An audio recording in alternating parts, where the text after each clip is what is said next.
L'Office national de l'assainissement du Sénégal a accueilli son nouveau patron ce jeudi 28 septembre 2017.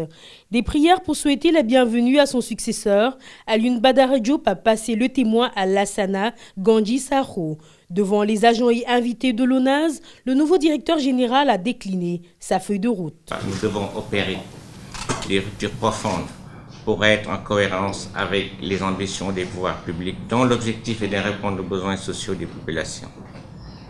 À cet effet, la priorité de la direction générale est la mise en place d'une organisation performante dans les plus brefs délais. Sur le moyen terme, nous avons dégagé 4 axes majeurs.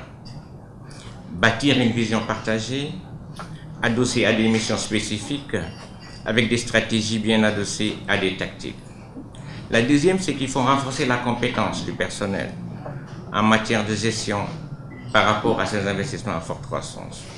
Le troisième axe, il faut mettre l'accent particulier sur les aspects études et planification qui doivent être l'épine dorsale de notre activité.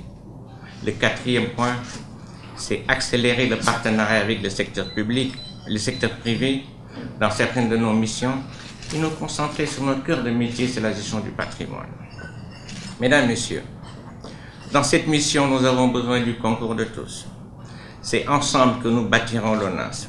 C'est ensemble que nous y arriverons.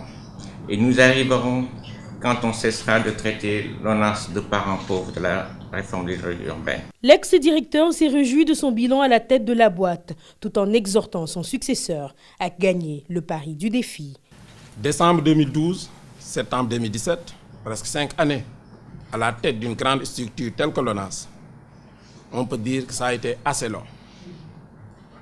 C'est pourquoi, pour illustrer ces propos, je dirais que j'ai eu à travailler, si je prends en compte les décisions de ce dernier Conseil des ministres, avec 3 directeurs de l'assainissement, 2 présidents de conseil d'administration, 3 ministres en charge de l'assainissement.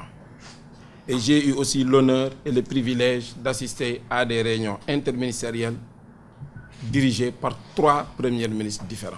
Puis ce passage m'a permis, avec le personnel très compétent et dévoué de l'ONAS, de mettre en œuvre plusieurs projets et programmes définis par le chef de l'État, mais aussi de contribuer à l'amélioration des méthodes et conditions de travail des agents de l'ONAS. Dans le cadre de la réalisation des projets et programmes, je ne citerai qu'un seul. C'est la mise en œuvre des phases d'urgence et court terme du programme décennal de lutte contre les inondations.